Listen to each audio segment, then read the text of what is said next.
Mr. Speaker, I ask unanimous consent to revise and extend my remarks. Without objection. 2 years. 2 years the world has watched as Ukraine defends freedom and democracy and international law. Disgracefully,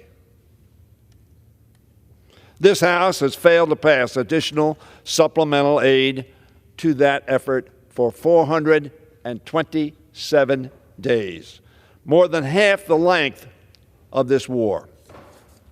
Our inaction is an abandonment, not only of our allies, but of our values of liberty, democracy, and international law.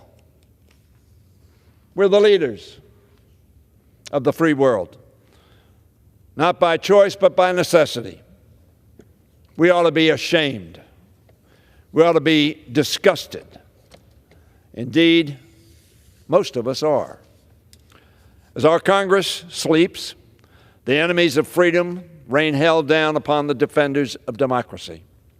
They do so with greater fury, thinking that this Congress will do nothing to stop them.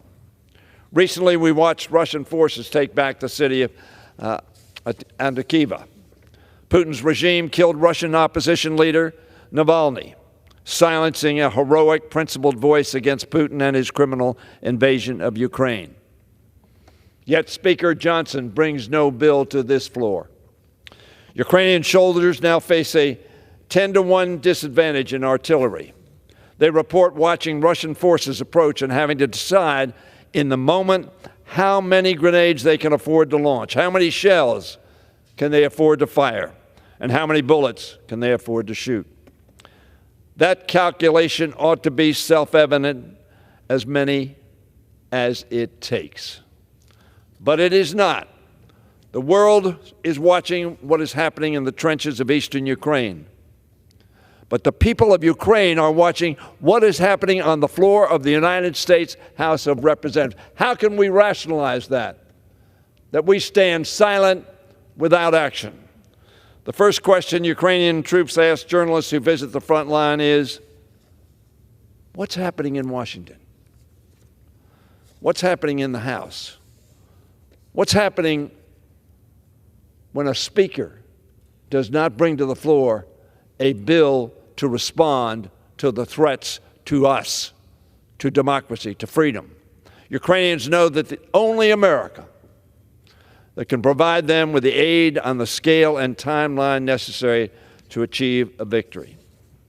Elsewhere on the front lines, other soldiers told a reporter, "You Americans have to decide whether you want to remain a global power. Think in your heads as to whether we want to do that, or not doing so will cause great danger to the global community and ourselves." Mr. Speaker, bring this bill to the floor. Let us act. The votes are here to pass that bill in a bipartisan fashion. For a majority of members, that decision is clear. We must help Ukraine, as well as our allies in Israel and beyond. As I said, over 300 votes are on this floor to do just that.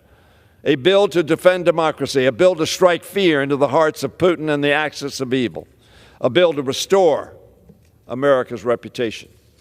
Speaker Johnson has been unable to handle this issue and fund our government simultaneously. But managing multiple priorities is the most basic part of his job.